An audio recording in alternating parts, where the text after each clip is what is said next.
तो एक छोटे से गांव में पैब्लो और ब्रूनो नाम के दो दोस्त रहते थे। दोनों एक अच्छी लाइफ का सपना देखते थे। इसके लिए वो मेहनत करने के लिए भी तैयार थे। गांव से काफी दूर एक नदी थी जहां से गांव के लोग काफी परेशानी से पानी भरकर लाया करते थे। तो लोगों की इस परेशानी को देखकर गांव के मुखिया पैब्लो और ब्रूनो को नदी से पानी लाने की नौकरी दे देता है। जितना पानी वो लाएंगे उतना पैसा उन्हें दिया जाएगा। ये सुनकर दोनों बहुत खुश हो जाते हैं। फिर रोज सुबह से शाम तक ये दोनों काफी मेहनत करते हैं और पानी भर भर कर नदी से लाते हैं। शाम तक वो जितना पानी लाते हैं उसके हिसाब से वो अपना पैसा लेकर घर चले जाते हैं।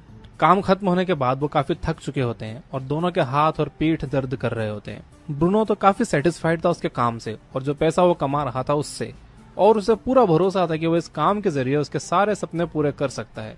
तो उसने अपनी इनकम बढ़ाने के लिए बड़ी बकेट्स में ज्यादा पानी लाना शुरू कर दिया।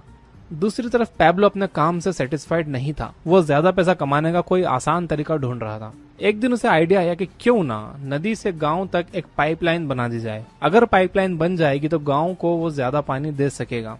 वो काफी एक्साइटेड था और उसने प्लान बनाना शुरू किया। पैब्लो ने यह आइडिया ब्रूनो को भी बताया और उससे कहा कि वो भी साथ आ जाए, मिलकर पाइपलाइन बनाएंगे। ब्रूनो को लगा कि पाइपलाइन बनाने में तो बहुत टाइम वेस्ट हो जाएगा और उसके जो ड्रीम्स है वो पोस्टपोन हो जाएंगे। तो उसने पाइपलाइन वाला आइडिया को रिजेक्ट कर दिया। वो और बड़ी बकेट्स ले आया और ज्यादा पानी लाने के लिए नदी से गांव के ज्यादा राउंड्स लगाने लगा। अब पैब्लो ने डिसाइड किया कि वो अकेला ही पाइपलाइन बनाकर रहेगा। उसे मालूम था कि यह काम आसान नहीं है और पाइपलाइन कंप्लीट होने में कई साल लग जाएंगे। फिर भी उसने अपना फोकस पाइपलाइन पर सेट कर दिया। लेकिन उसने पुराना काम करना भी नहीं छोड़ा। वो रोज की तरह ही बकेट से पानी लाता था। वीकेंड पर और खाली टाइम में पाइपलाइन बनाने पर मेहनत करता था। एक महीने बाद गांव वालों ने उस पर हंसना शुरू कर दिया, क्योंकि एक महीने में तो कुछ खास काम हुआ नहीं था। गांव वाले उसे पैब्लो द पाइपलाइन मैन कहकर चिढ़ाते थे। और दूसरी तरफ एक महीने में ब्रूनो की इनकम डबल हो चुकी थी। वो बड़ा घर भी खरीद चुका था।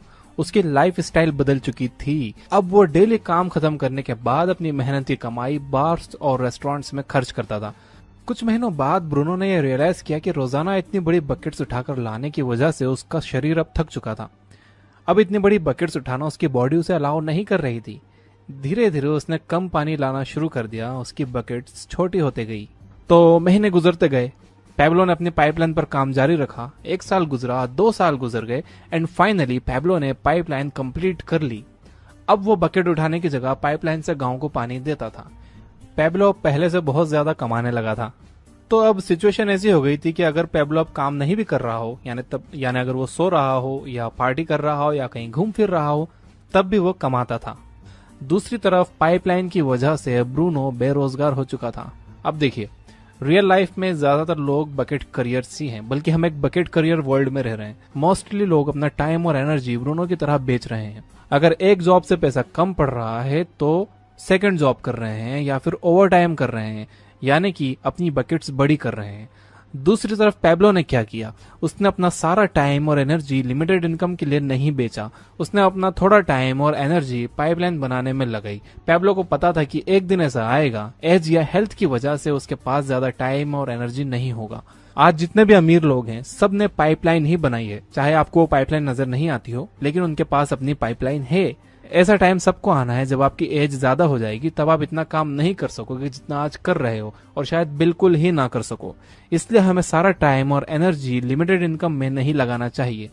अगर आप जॉब या कोई ऐसा बिजनेस कर रहे हो जिसमें आपको हमेशा काम करना बहुत जरूरी है, आपके बिना वो बिजनेस नहीं चल सकता है, तो वो भी एक तरह का जॉब ही है। तो उसमें से टाइम बचाकर आपको वो टाइम पाइपलाइन बनाने में लगाना चाहिए।